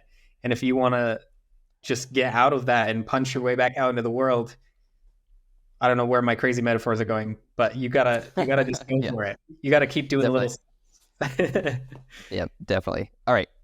Thank you for sharing. All right, I have 2 journal entries, and this is all around New Year's stuff. So, and I think that's right in line with your stuff. I haven't really thought through it about fears in such a way, but I am going to do that now that you mention it. I'm going to go write some fears down and probably add some things here. I think a lot of my fears are baked into the resolutions that I've written because I want to conquer them, but I just never, stated them explicitly. But I am going to do that. All right. So this is basically a year ago to the day, and it's when I really started to I journaled here and there prior to this, but I was like, I'm going to journal every day for the next year. Right. And so, anyway, so I'm starting to take journaling seriously, and there's something about the physicalness of it that I think will help this habit stick. Also, I like the idea of embracing the mess that is my handwriting. It helps me not take it too seriously. I'm sitting in Fosco Coffee Bar on Palafox Street, across from Wilfred's, about to get my hair cut. I should note that I do not drink coffee anymore, so I'm sipping on a warm, milky rooibos tea instead. I haven't had caffeine in months now, or alcohol, and I like the way I feel. I'm starting to feel healthy again. There's still a slight tightness in my throat when I look up. I'm just glad the surgery went well. I'm thankful that I did not die, but I can write these words instead. With that said, there is still so much healing and growth ahead of me, both physically and mentally, and even emotionally. There are a few things I'd like to begin to start myself on creating the life I want, a life full of emotion and color, friendship, love, and growth. I want to get the most out of life. I want to ride this wave I am with no regrets. Here are the things I'm starting to do just that. So this is kind of like my concept of a New Year's resolution last year to date. Prioritizing my health, diet, exercise, and meditation. Journaling, getting all my thoughts out of my head. Reading, continuously learning and following curiosity. Drawing, it teaches me patience and creativity. Running, to keep my mind clear and heart strong. Yoga, to find balance in my body. Meditation, to find balance in my mind. To find and give love, myself, friendships. And I also wanted to start a social sport, didn't know what it was at the time. And then remember to laugh, enjoy the moment and the ride. Lean harder and deeper into my career, but always prioritize health. I should have time for everything that I want to do. So find that balance between work and life. Be confident, I am amazing, act like it. Be grateful for my health in every moment. So that was really what I wrote into this past year, thinking a lot about. And I'm glad to say that I was able to do the majority of these things. And I definitely took on all of them at some rate. Prioritizing my health 100%, like you're saying, the most important thing I've ever done was prioritizing my health from a physical perspective, but also a mental perspective. And that's where meditation really came in. Journaling also really, really helps with this too. But then following my creativity and reading and exploring a lot of things. I've read more books this past year than I've ever read in my life. Probably not as many as you if you've been reading 2 a week, but I read a lot. And so I was proud of that. And I want to continue that moving forward, but I'll get to those in a second. The one thing that I didn't do as much as I wanted to was yoga. I got into yoga and I went to some classes, also did stuff at home and got into some some yoga routine, but it never really stuck. And I'm a little disappointed by that. And so I want to also like take that as a learning. But for the most part, like I'm really happy with where I ended up, a year later since writing this.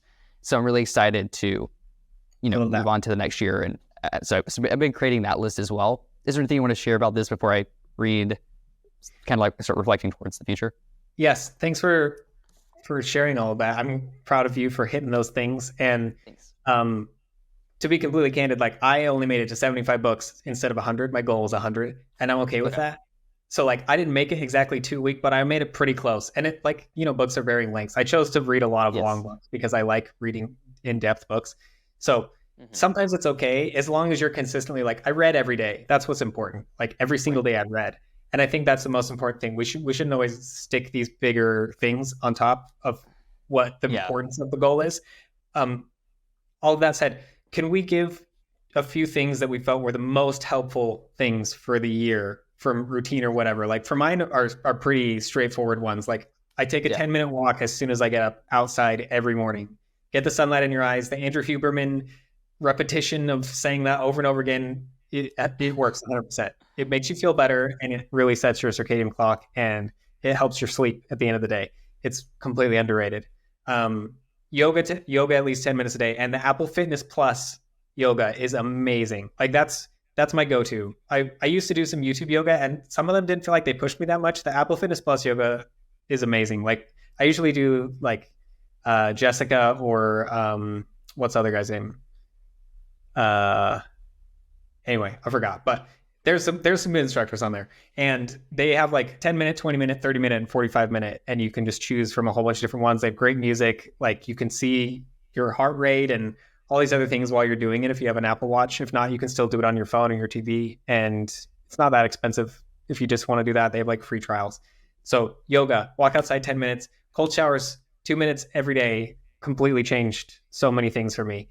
My mood, it just went way up since I started doing it, and I hate getting it every day. Even now, after doing it so much, it's not like as big of a deal anymore, but I still don't enjoy the start of it. But after, wow, you just feel so good. And like all the studies that have looked into this have shown that it lasts for up to 2 weeks from a single 2-minute shower. So believe it. It's real. It will boost your mood. It'll make you feel happier overall. And breath work has been really big for me too. It's one of the most relaxing parts of my day. This is the last thing I'll say is like when I do the Wim Hof and then I do 4-7-8 breathing, 4 seconds breathing in, 7 seconds holding, 8 seconds breathing out. I'll do that like Andrew Wheel method for 4 rounds or so after my 3 rounds of Wim Hof. And then the last thing I do is box breathing for 10 seconds. And while I'm doing this, sometimes I'll just lay on my back and I'll listen to some really relaxing music. John Hopkins has an album that is just like rainforest and ambient sounds, and it's so amazing. It's one of the most relaxing things I think I've ever listened to. So there's that. But then recently I've been watching cartoons or animated shows, and I watched all of the Clone Wars, all 7 seasons, and I've been watching like the Bad Batch now, and I'm just like slotting in and watching these shows while I do the breath work, and it's just one of the most exciting and personal times of my day. I absolutely love it. There's nothing like it because I know that moment is for breath work, and I'm so in tune with my body, and I'm so in tune with what I'm into in the story of what I'm watching, and everything is coming together, and everything else dissolves. You can't ruminate in those moments. You can't ruminate during a cold shower. You cannot ruminate during yoga if you're paying attention at all, doing your poses right. So these things will bring presence and they will bring clarity to your mind. They will make you a happier person. So I highly recommend them. That's my list. Sorry for taking so long. No, you're fine. Thank you for sharing. Lots of wisdom in that. And I have definitely done some of those things. You're making me want to commit to taking a cold shower every day next year. I did not put that down, but maybe I will. We'll see. Yeah. Okay. And then for me, I guess like I have specific examples, but I really started building systems in my life. And I think that's really helpful. Like that's how I viewed it in my mind, was like, how do I build systems that allow me to achieve these goals and like reorganize my life in such a way where I can prioritize things in a certain order. So how do I put my health first? Well, I have to shift, and I think there's a level of privilege that comes with my position in my life that allows me to do this. Like I work remotely, I can live anywhere I want. As long as I go show up to my meetings, I'm fairly responsive within a certain time frame of the day. I can work whenever I want as long as I get my stuff done. And so I have like some flexibility and freedom to like shift my day how I want to. And so I used to like get up and start working first thing in the morning. Like I would take a shower or whatever, but then I'd just go straight into working. And I shifted that. And now I always like, I don't start working till like 3 or 4 hours after I wake up, because I realize that the most impactful and important part of my day, the time that my brain has the capacity to be the most plastic it can be and also has as much energy and vitality as possible, is going to be directly after I wake up. The first 3 hours of my day is when I'm the most creative. It's when I do all of like my best work. And I just had to like learn that about myself. And so I realized that I need to put me first. Like I needed to shift my day so I could wake up and give the time to myself first. And like, that's probably, I think that's kind of what you're doing too. Like you have this morning routine, you start your day with yourself and strengthening yourself and building that system in place and giving yourself the space to instill all of these other practices. And so the first thing I do now is wake up and I go for a run, because again, morning sunlight, can't, share that too much. It really helped me like to start setting my circadian cycle right. But getting out into nature first thing in the morning, getting my heart beating, leaning into my physical health and the mental clarity that comes from running for me is really important. It's also very meditative and pulls me into the present moment, especially if I'm running on trails or things like that, where you have to watch where you're stepping. And it's not just so easy. It's just like kind of mindlessly going around a track, for example. But doing those types of things, and then immediately following, I'm doing some stretches and some light yoga. Most of the time I did, but sometimes I skip the yoga part. And then I would go straight into like meditation and sit there for 30 minutes or so and give myself time to, really come back to the present time and time again and see what's on my mind. And then immediately after that, I would journal. And I would journal for, however long I needed. Typically is like 20 to 30 minutes of like just really making sure I write things down and get things out of my head. And so whatever might have been bothering me in that meditation. So I did things in a certain order that I thought helped facilitate it starts to compound. And then after that, I felt like I was ready to take on the day and start working. And maybe even before that, I might read something or do a creative project or something else like I'm putting into my personal time if I still had time. And then I'd go into working for the day. And I'd be so warmed up by that point and also just feeling fully fresh and fully me. All of those things didn't deplete energy. It just made the best use of it. And then, I moved forward. And so I think it's super important if you're trying to make New Year's resolutions. For me, it helped to think deeply about how you structure your day, the order in which you want to do those things. How do you make it easier to compound all of the activities you want to do? So think strategically about that. And if you have the privilege of being able to move things in a more drastic way, do that so you can make sure they get done. So that's how it's been for me. And then like on other levels, like of how to eat healthy, right? I just did a lot of research up front around how to eat healthy. And again, that took like a month or two to really start to finalize it. Like, this is my routine. But then I'm buying the same types of foods a lot of the time for like my weekly stuff. I'm cooking similar recipes. I'm always changing things here up, and then again, but like the basic principles are still there. I still drink the same morning concoction every single day that has tons of vitamins and minerals and all these things in it, which I want to talk about more deeply later, Tom, because I'm really proud of it. But just making things easy, and like some things can be a little bit habitual, but it's important to never be so habitual that you're just going through the motions, and it's still like very intentional as you go through it. So that was kind of rambly, but that would be the point I want to bring home. I like the subtle progress. I think that's a very important point. Just because you make the resolution, you should still progressively sculpt it as you go. Yeah. Something I continually do this all the time with my routine. Every week I reset up the new week and I just double check in and make sure that everything on there is making sense. Like I started doing longer intermittent fasts in the beginning of the year, and about halfway through the year, I realized that I needed to get more protein in my body and I needed my eating window to be a bit longer. So now I just always hit a minimum of not eating for 12 hours. Usually I'll hit about 16, but that's fine for me right now. Like and before I was trying to hit like, an 18 to 20 hour window of not eating, but that was a bit too much. I can't eat enough fast enough myself Right. to fill in the protein needs that I have. So just as an example, like little things can shift and it's okay. You're trying things that are new. Yeah, exactly. What a great thing. Okay. Do you have like a big resolution for next year? Do you have? So I just have a long list of resolutions. Like, and these aren't. Some of these are small, some of them are big. Some of the things I'm already doing. It's just about recommitting to them, right, and realizing they were a good thing, and I don't want to let that go. So yeah. I'm just gonna start to just drop a ton. All right. Okay.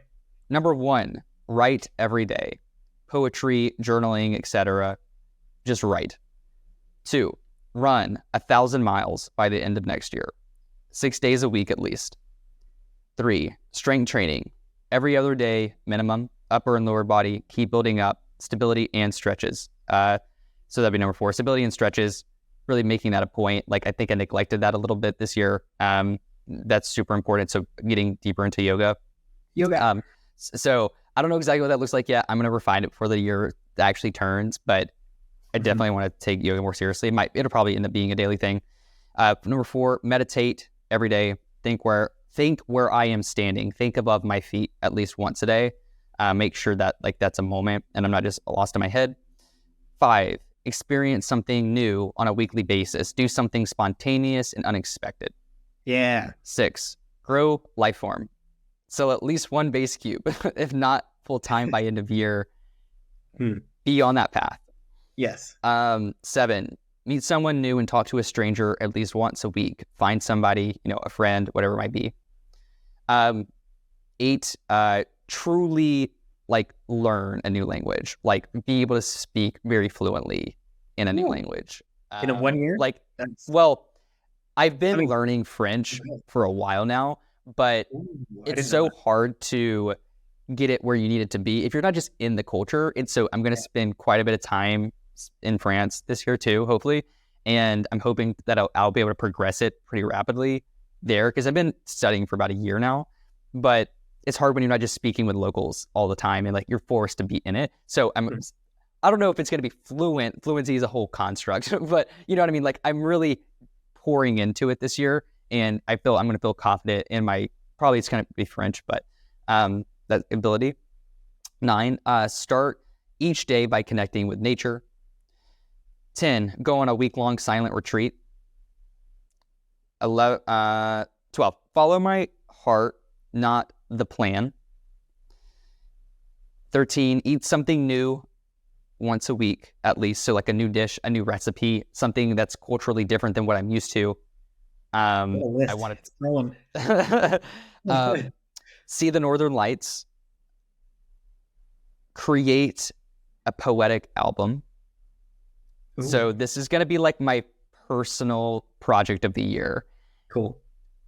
I have some big plans for this. Like think of a music album, but it's going to be poetry with music instead. But it's going to be just different. And there's some artists who have done some things that are really cool that are along this vein I want to share with you later. Anyway, keep going. I love it. Yeah, I love definitely. It. Then I visit at least 3 new countries. I'm probably going to end up doing more than that, but I just wanted to make sure that's a point like I want to. And I hate putting like numbers on certain things because like, oh, it's like an arbitrary type of thing. So, but I wanted to make sure that I am seeing the world and I'm being exposed to different ways of looking at the world. So I'll probably hit the first 3 new countries and probably like the first month or 2. But yeah. Anyway, all right, 18, document my travels and videos, taking pictures, writing, to be able to tell the story. And like I want to document my travel and my journeys and just be able to share that journey with other people, which is tied into number 19, create a cinematic YouTube video at least once a month. 20, continue to learn as much as I can For my current role at a startup company I work at called Postscript, taking radical ownership in my position. I think it's really great for me because as I'm trying to also start a business, like I'm in a very unique position to be able to work at a really high growth company, working with really, smart people and executives that it's like a playground for me. And like I can learn deeply when I take radical ownership of my position there. I learned so much about building business and being able to apply that to LifeForm. So then prioritizing experiences, not things, prioritize people, and develop one new random skill. Maybe it's surfing or basket weaving or cooking of some type of like new type of culinary scene that I haven't like tried. Same time, I hope all at once. I hope you all at basket once, weave. yes. And then read a new book once a month at the very least. So like I'm going to continue to read and I'll probably do this. I'm keeping these very achievable, but I'm also trying to do a lot of things this year. So this is achievable, man. You're like, your list is insanely long. I wish you all the best of luck. I know you can do it, but you got a year ahead of you. It's going to be crazy. I want to create a public display of surrealistic art. I want that to be a pretty big thing. Maybe it's like with the release of my poetic album. We'll see. Maybe we should get an artist residency in Tokyo. I know of a few that would host us. We need to talk more about this. We'll talk more about this. Okay. Yeah.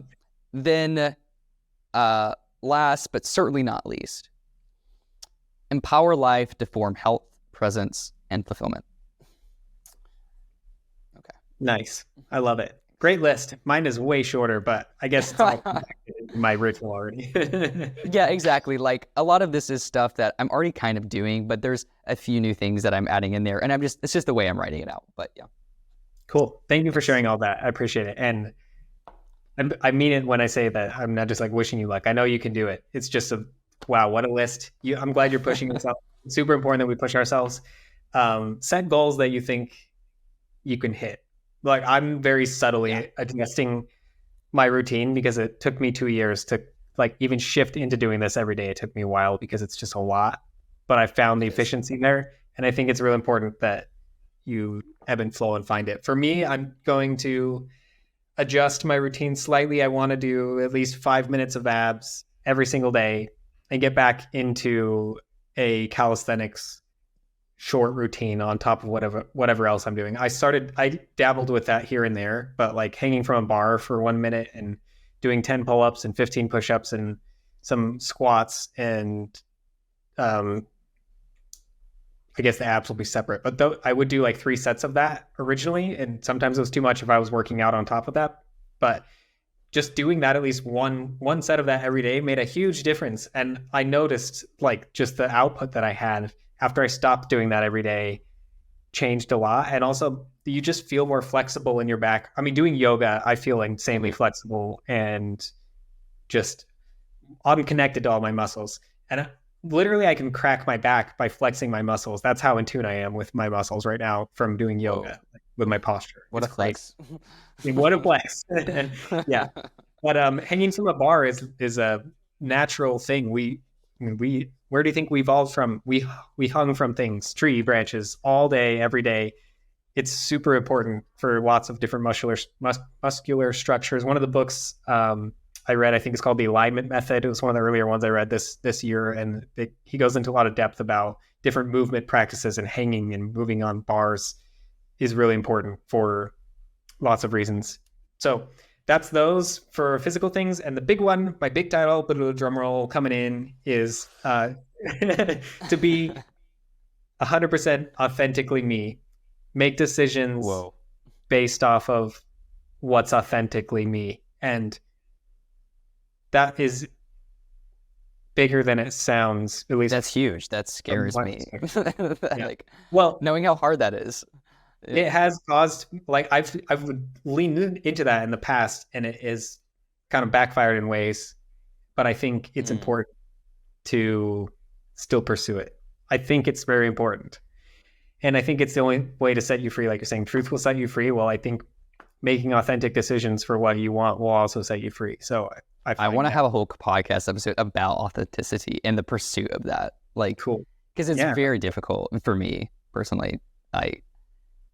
It's there, it's always there in my mind, but it's hard in the moment to realize, to like really like be able to know, is this the most authentic thing I can be doing right now? Like, and I think it's more obvious than others. You have to like build that muscle, be self-aware, all of those things. But sometimes it's a bit tricky to make the right decision.